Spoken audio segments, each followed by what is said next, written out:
For Deb Harper, I'm Steve Brown, and this is Canevolve News. In February of 2016, Canadian federal court judge Michael Phelan struck down the marijuana for medical purposes regulations, which he felt restricted the rights of medical marijuana patients to grow their own cannabis, in effect forcing these patients to purchase their medicine from a federally regulated licensed producer. Phelan then gave the Canadian government a total of 12 months to come up with new rules governing medical marijuana. Well, it's now been over a year since that precedent-setting decision. Since I'm not all that bright, I went in search of an expert and found one visiting from BC. Jeff Gaudette is the president of MMJ Total Health Care, an educational cannabis dispensary operating out of beautiful Vernon, British Columbia for the past 2.5 years. He was part of the Cannabis Rights Coalition, which was front and center when this case went to court in Vancouver in early 2016. I caught up with the 40-year-old entrepreneur at the Cannabis Hempfest in Calgary a few weeks after the decision came down.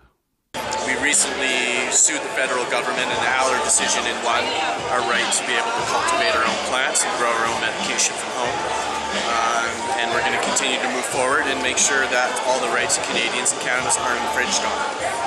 The Cannabis Rights Coalition not only won their federal court case, they were also awarded their court costs. It's truly amazing for us to be able to have the opportunity to sue the federal government and win. It was also even better to be awarded the $380,000 that we raised back so that we're able to continue fighting. Gaudette says the old medical marijuana licenses are still valid, but are rendered outdated if a person moves, changes their prescription, or licensed producer. He said you'd have to reapply to Health Canada every year, essentially allowing you to grow only 6 months at a time. Jeff Gaudette's day job is running MMJ Total Health Care, or MMJ THC. He told me business is very good, basically because they focus on patient education and provide amazing customer service.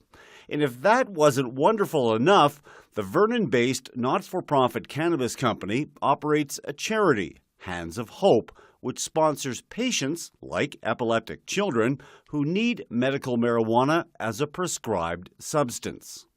Our main focus here is children with CBD products.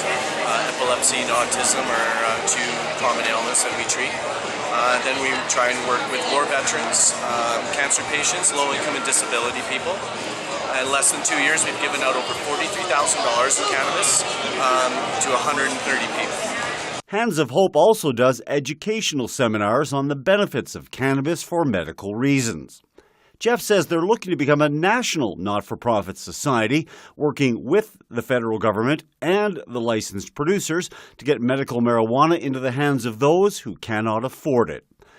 If you know someone who you think would qualify, you can go online to the handsofhope.help website. I'll post both websites at the end of this video and in the description. The last word goes to Jeff Gaudette, who will be crisscrossing Canada over the next 6 months, spreading the gospel of marijuana education.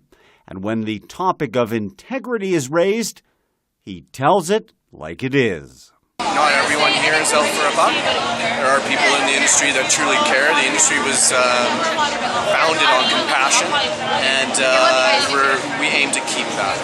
If you'd like more information, you can visit mmjtotalheathcare.ca, and for the charity, it's handsofhope.help.